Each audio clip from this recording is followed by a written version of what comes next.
அடியேன் ராமானுஜதாசன். அனைவருக்கும் வணக்கம். இன்னைக்கு நம்ம ராமானுஜ நூற்றந்தாதியில் 13வது பாசுரம் பார்க்கலாமா?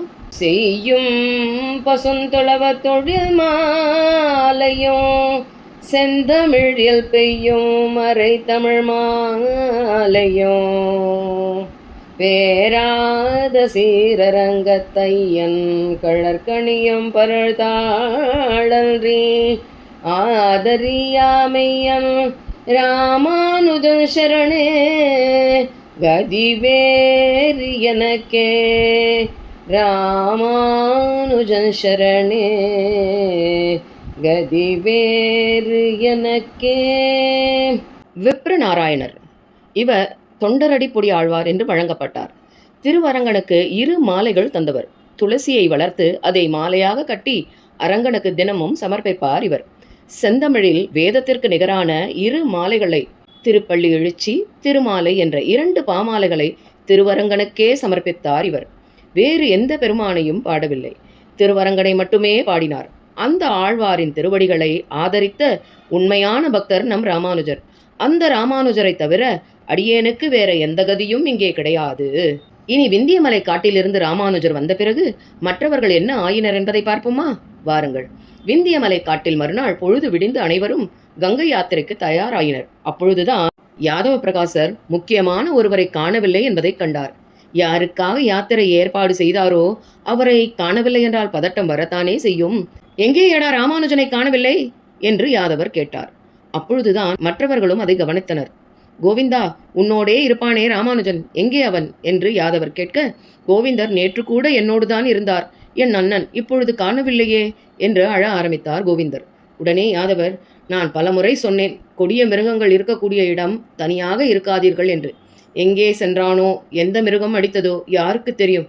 சரி வாருங்கள், நாம் எல்லாம் அவனை இனி தேட முடியாது. நம் யாத்திரைக்கு நாட்களை கடத்தக்கூடாது. கங்கையில் மூழ்கி அவனுக்காக வேண்டுவது தவிர வேறொன்றும் இல்லை என்று மனதிற்குள், அப்பாடா, நமக்கு வேலை வைக்காமல் அவனே சென்று தொலைந்தான் என்று மனதிற்குள் சந்தோஷப்பட்டாலும் வெளியில் அதை காட்டிக்கொள்ளவில்லை. சிஷ்யர்களும் அப்பாடா, செய்யும் பாவத்திலிருந்து தப்பித்தோம் என்று எண்ணினர்.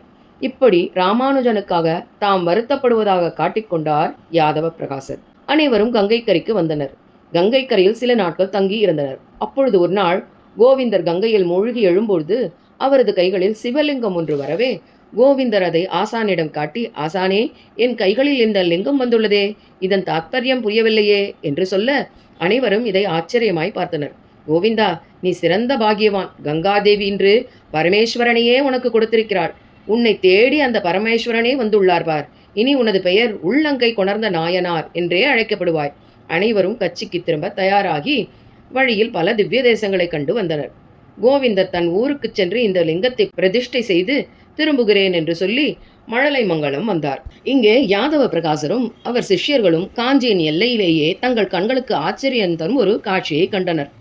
வாய் பிளந்து, இவன் எப்படி உயிருடன் என்று மனதிற்குள் எண்ணிக்கொண்டே எதிரில் வர சாலை கிணற்றில் நீரை வரதனுக்காக எடுத்துக்கொண்டு ராமானுஜர் எதிர்வர இவரை பார்த்து வணங்கி, வணக்கம் குருவே என்று ராமானுஜர் வணங்கினார். ராமானுஜா, உன்னை காணாமல் நாங்கள் துடித்து போனோம்.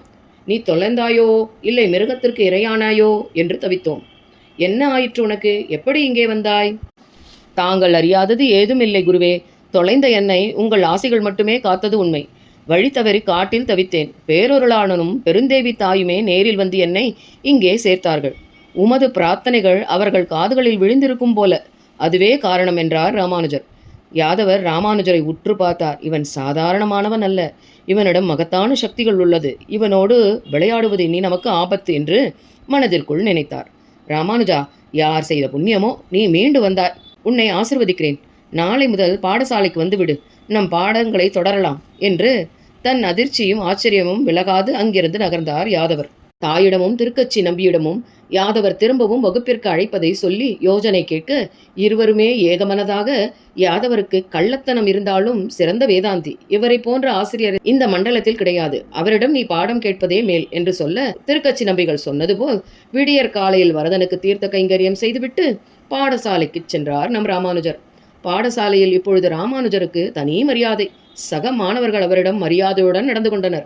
இவரது புகழ் மெல்ல வெளியில் தெரிய ஆரம்பித்தது. காசியில் இருந்து திரு அரங்கன் எல்லையிலும் இவரது புகழ் தொடர்ந்து ஆளவந்தாரின் காதுகளுக்கும் இவரது புகழ் எட்டியது. மேலும் அடுத்த பகுதியில் பார்க்கலாம்.